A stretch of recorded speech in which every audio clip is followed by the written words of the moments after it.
This is Jamie Drummond for Good Food Revolution. Today, we're joined all the way from Marlborough, New Zealand by Matt Thomson, consultant winemaker, and Mike Bann, winemaker at Rapaura Springs. How are you today, gentlemen? Very well, thank you. Great, thanks. A very good morning to you. It's early hours for you right now, is it not? 10:30 in the morning. So, there you go. There you go. A few hours. Not too early for tasting wine, I suppose.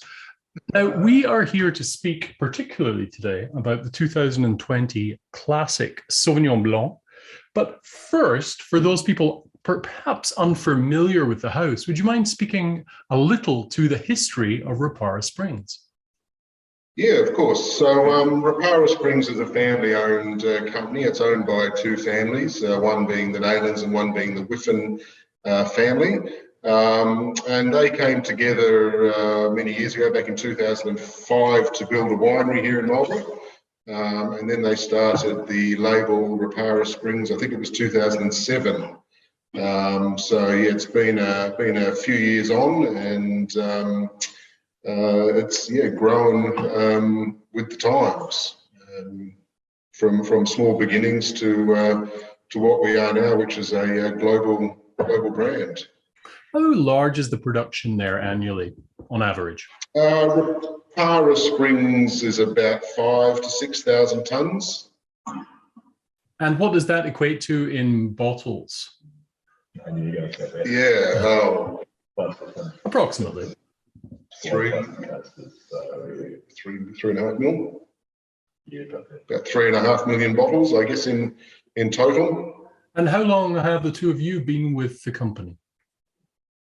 Forever. Yeah, I actually came from Australia in the end of 2006 to do a very short vintage and a stint with the company for about 6 months, and at the end of that was asked to stay on, and I've been with the company since the 2007 harvest. So early days, Rapaura Springs was led by another winemaker, and then another winemaker after that, and I took the winemaking role back in 2011.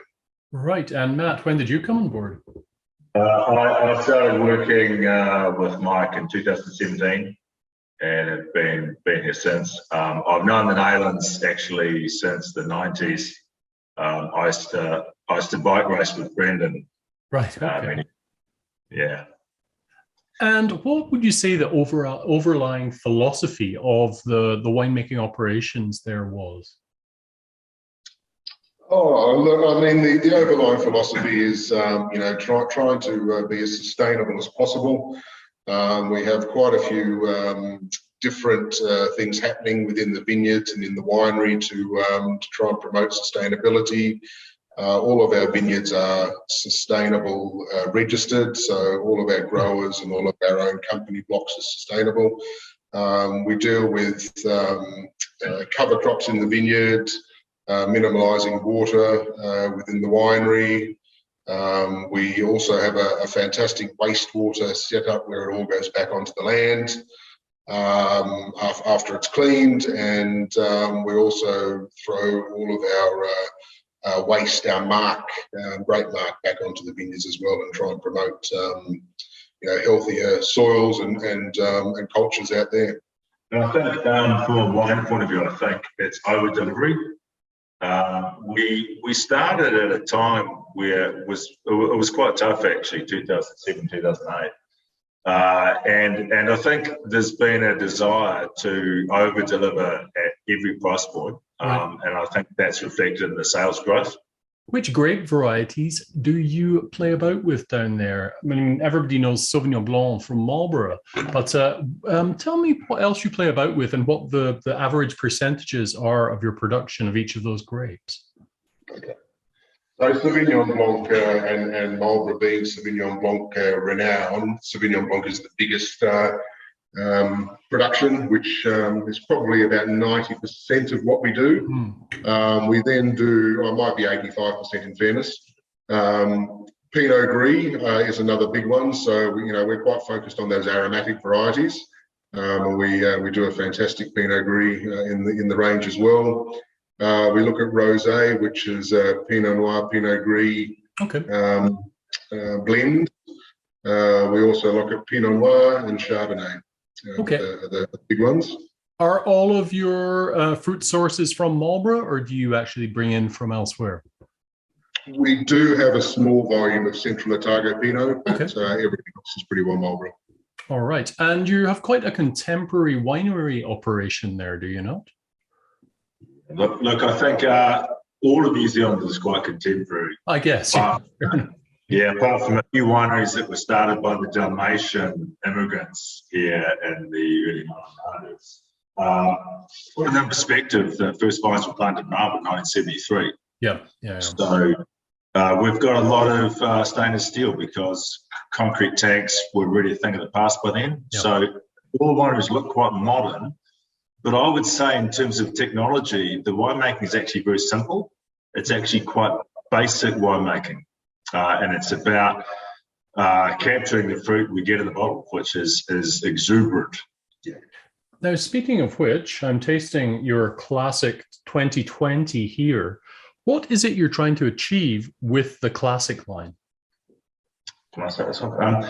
Okay, the classic is a blended wine for multi-sub-regions. Mm-hmm. So each sub-region in Marlborough, and this is something which people are starting to learn about, the different expressions you get. Now, this wine is multi-sub-regional. So we get wine, grapes from South the Arbitrary, the very coastal areas of the Wairau Valley.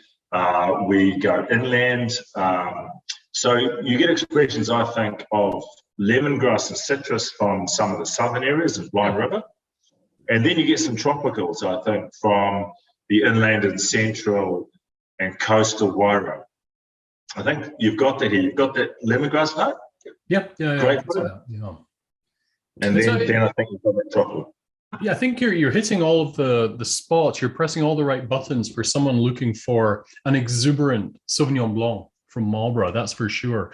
I also got I got that lemongrass for sure, but there was some gooseberry. I got some that classic passion fruit, of course, black currants, a little bit of capers on the nose, which I quite enjoyed. I found that kind of slight savory twist quite interesting. Grapefruit, green pepper, and a little bit of lime as well. I thought it was a delicious wine. How was the 2020 harvest for you? Because I believe that it was dry and warm, and you had your classic cool nights, and you were all set for an absolute cracker of a harvest. But then something happened in 2020, did it not? Oh yeah, no, 20 was great. Yeah. Honestly, 20 was fantastic, and it's not us being French because we do get variation here. But yes. 17, 18 were quite challenging. We had tropical cyclones. In 2019 we had very dry weather, but quite hot weather as well. In 2020 we were back to our cool nights. And for me, 2020 was one of the classic Marlborough vintages. And just as you were about to harvest, something happened. Oh, hang on. No, you were talking about virus. Yes. Pandemic, yes. Yeah, that was fun. You basically you had a national lockdown, right? Yes, we did. Yeah. Oh, look, it was frightening because there were all these unknowns. And I think New Zealand, I work in Italy as well. I've actually worked 29 harvests in Europe. And it's quite interesting, a difference in approach. There was a very real fear here that the government would stop us from harvesting the grapes. Wow. And I've heard if you don't harvest the grapes, you take a year off, not just a few weeks off. Yeah. So when I passed that back to my European counterparts, they looked at me like I was insane and said, but where do they think the money's going to come from? Yeah, of course. But it was a very real fear. And certainly, I think there was a thought, what do we do? Do we start harvesting now in case they close us down? And it was a very tough decision to actually hang the grapes out to lower ripe. And how do you think that that played into that particular harvest? When you were allowed to harvest the grapes, did everything come in as perfectly as you had expected? But you would have had certain regulations and restrictions in place with regards to people working in the fields, for example, right? Yeah, certainly the winery adopted an approach of trying to isolate as much as possible. There was social distancing within the winery. We had splits in shifts so that there wasn't potential contamination carryover from shift to shift. But essentially, the winery functioned as normally. Out in the vineyard as well, people are relatively isolated. So, there were some challenges, but we were allowed to continue on relatively close to a normal harvest. So fruit was picked at its most optimum 99% of the time. And it was a good harvest, I think. Yeah. Had it been combined with 2017, it would have been pretty frightening. Right. And you have now completed 2 harvests under lockdown. How has that been? And another one coming. Frustrating. So I have to ask you, where are you at today? I can never keep up with the news all over the world. I mean, I'm speaking with winemakers from all over, but where is New Zealand at right now with the pandemic? Okay. What we have is we were about to open because New Zealand has had this plan where we will keep it out and then we'll get ahead and we'll be ready for it when it does get here. And that was actually working pretty well, except we lost quite a lot of time on the vaccine rollout. It was a slow start. And Delta arrived, and then all of a sudden the government and I think some people suddenly realised that they should actually get vaccinated. And to be fair, since that time, the vaccination rates were leading. And in terms of 2 doses of the Pfizer, we're among the very top of the world. And now the third one's rolled out. But then Omicron came. And Omicron was outside, it wasn't here. So the barriers went up again internationally. And but now Omicron's here. We're getting a couple hundred cases a day. We know it's in the community. So now there's a plan to open up the borders again, which will give us access to staff.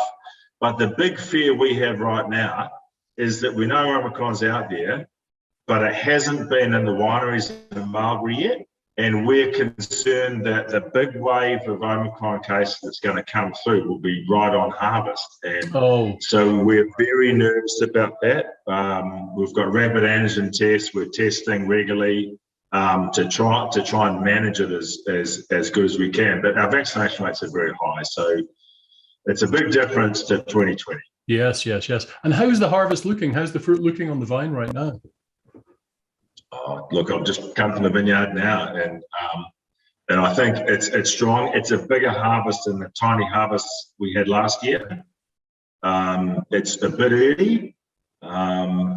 It's too early to put a quality number on it yet, but we're in good shape. Okay, that's good. That's very good to hear. Now, to get back to this wine, finally, personally, what do the two of you enjoy this with, food-wise? Oh, look, I think something like baked fish is probably a good start. It's a wine that I think is well represented with seafood. Without a doubt, yeah. Pork as well, I think would go quite well with.